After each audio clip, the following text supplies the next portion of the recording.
So why aren't you making enough sales and profits on your artwork? Well, 9 times out of 10, most artists tend to undervalue their artwork. And let me tell you why this is such a bad idea. Not only are you undervaluing this piece of artwork that you poured your heart into, but you're undervaluing yourself. And while I discuss this topic with you, I'm going to be painting one of my cantos for my Dante's Inferno series. This one is Canto 8. And this is Dante and Virgil on the boat. I'm going to be painting the face of Virgil today. Now, in the 30 years that I've been in this business, I've seen a lot of examples of artists undervaluing themselves. And it truly upsets me because I understand what it's like to pour myself into one of my pieces of art. And we all understand how close of a relationship we have with that art, and how hard it is sometimes to even put it out and share it with people, let alone to sell it. So selling it at a very low price point can be a truly humiliating gesture.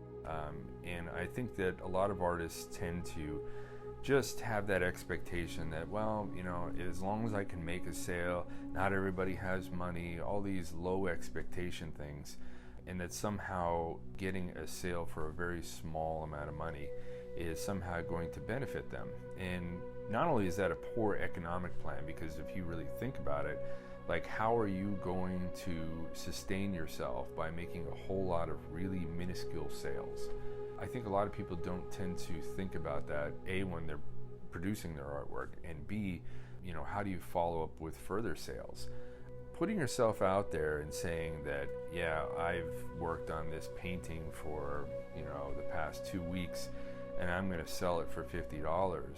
How do you break that time up over 2 weeks that you've been working on it and equate that it's worth $50? That's way less than minimum wage. That really is a poor gesture, and it really says that you're willing to work for virtually nothing because you expect that. And how do you expect a collector to come up to you and say, you know, wow, I really want to buy your work because I think it'll be great on my wall, and it's an investment? Because I think a lot of people don't tend to think of it in terms of that. When they're buying your artwork, they're truly buying you. It's not so much that, wow, you painted such a beautiful picture of a flower or something like that, and they have to have, you know, that personal connection, and it's so different from anything else, and they're going to buy it. That might be the case, but what if it's the fact that, you know, they see a body of work coming from you, they see a reputation, a brand that you're building around your artwork? If you can think about it in terms of that more than just trying to make just any kind of sale you can in whatever desperate situation you're in, you're going to be thinking more long term. As I've said many times before, they're really not buying your art, they're buying you. You're building a brand. If you're smart enough and you're consistent enough, you need to create artwork that is in a similar subject, created in a similar way, sometimes staying within your medium, and building that reputation. You know, if you create one great piece of artwork, that's fantastic, and I've told it to people many times. Okay, now create 50 more. If you can't think in long-term plans like that, you're really going to have a very difficult time breaking into the art world. Just be a one-hit wonder kind of person. You know, anybody can get lucky with a beautiful painting or a drawing or something like that, but can you follow it up again with more consistent, great artwork? That's what people want to see. And it doesn't really matter if what you're doing is super popular right now. I think a lot of people end up jumping into that. See it every time there's some kind of successful thing online where an artist succeeds at selling a piece of art, or a piece of art gains some kind of big attention, or, you know, someone draws a particular character, or a movie comes out and everybody starts drawing the same character over and over again. That's great as a short-term plan, but it's not really thinking long-term. And I think that if you begin to think more long-term with your artwork, your prices will reflect that. Building a brand really enforces that idea of value. Collectors want to collect something that A, is unique, that other people don't have, which is fantastic because we are all very much individualistic in this business.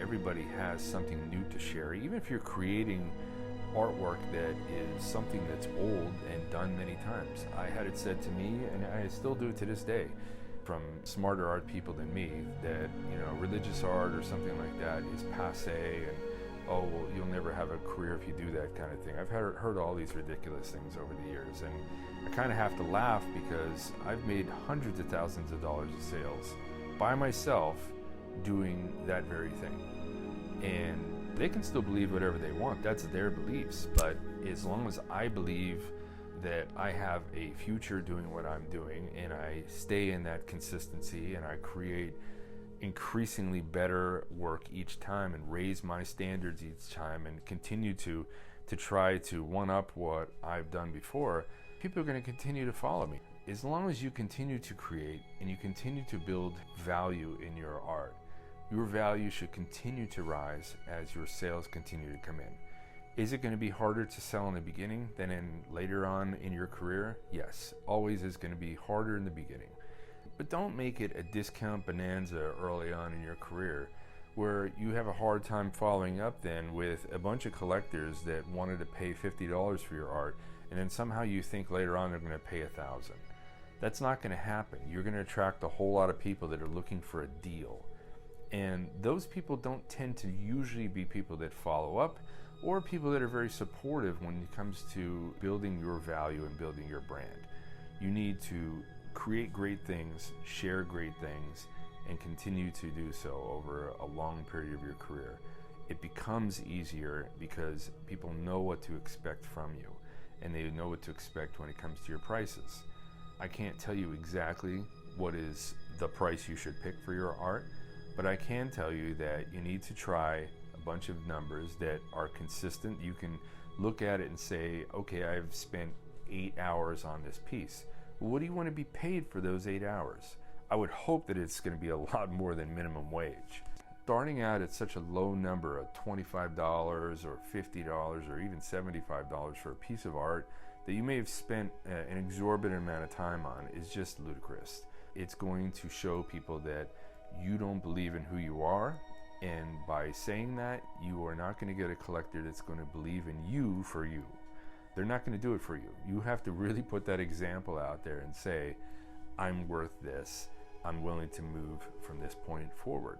The best thing I can tell you as a young artist, or even somebody that's been doing this for a little while, is do the things that you love, do them with the smallest amount of expectation when you do them, and put it out there with the most belief that you're doing what you love and others will love it. You will find your tribe. The more that you put your artwork out there, you will find places where people will accept it more and more, and build your tribe from there. That's the name of the game. But what I want you to understand more than anything is to believe you are worth it. If you don't have the mindset to do this business, it will crush you. You cannot believe that you're going to fail and then somehow make a lot of sales. It isn't going to happen. Trust and believe in yourself first and see yourself accomplishing those things. You need to have that faith.